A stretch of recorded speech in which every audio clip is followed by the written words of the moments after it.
மக்களே, பிஜேபி பாஜகவில் ரவுடிகள். சட்ட ஒழுங்கை பற்றி பேச அண்ணாமலைக்கு என்ன தகுதி இருக்கு? சீரும் திருச்சி சூர்யா. சட்டம் ஒழுங்கை காப்பாற்றுங்கள். தமிழகத்தில் சட்டம் ஒழுங்கு மோசமாக இருப்பதால் பாஜக மாநில தலைவர் அண்ணாமலை குற்றம் சாட்டியுள்ள நிலையில் இதற்கு பதிலளிக்கும் விதமாக அண்ணாமலையின் முன்னாள் ஆதரவாளர் திருச்சி சூர்யா வெளியிட்ட பதிவில் பகுஜன் சமாஜ் கட்சியின் தமிழ்நாட்டு தலைவர் ஆம்ஸ்ட்ராங் படுகொலை மிகவும் கண்டிக்கத்தக்கது.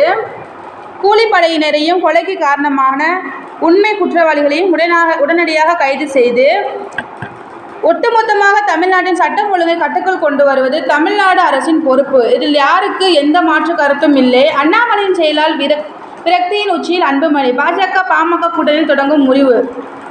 பாஜகவில் குற்ற பின்னணி நபர்கள். இவை ஒரு புறம் இருக்க, தமிழக பாஜகவில் குற்ற பின்னணி உரையவர்கள் முக்கிய பதவிகளில் உள்ளார்கள் என தமிழிசை அக்கா குற்றம் சுமத்தியும் கிணற்றில் போட்ட கல்லாக கிடந்த அண்ணன் அண்ணாமலைக்கு தமிழ்நாட்டின் சட்டம் ஒழுங்கை பற்றி கேள்வி கேட்க யோக்கியதை இருக்கிறதா? செங்கல்பட்டு அருகே காவலரை தாக்கிவிட்டு தப்பி செல்ல முயன்ற பிரபல ரவுடியும் பாஜக பிரமுகருமான சீர்காழி சத்யா மீது போலீசார் துப்பாக்கி சூடு நடத்தி அவரையும் அவரது கூட்டாளிகளையும் கைது செய்தனர். கைது செய்யப்பட்ட ரவுடி சீர்காழி சத்யா கையில் கள்ளத்துப்பாக்கி கைப்பற்றப்பட்டது.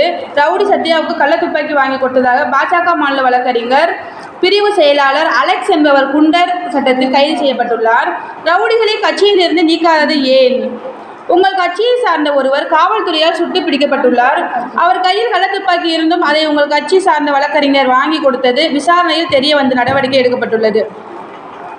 இது சம்பந்தமாக ஒரு அறிக்கை இல்லை. சம்பந்தப்பட்டவர்கள் யாரும் இதுவரை கட்சியில் இருந்து நீக்கப்படவில்லை. ஏன்? இது தொடர்பாக உங்கள் நிலைப்பாடு என்ன?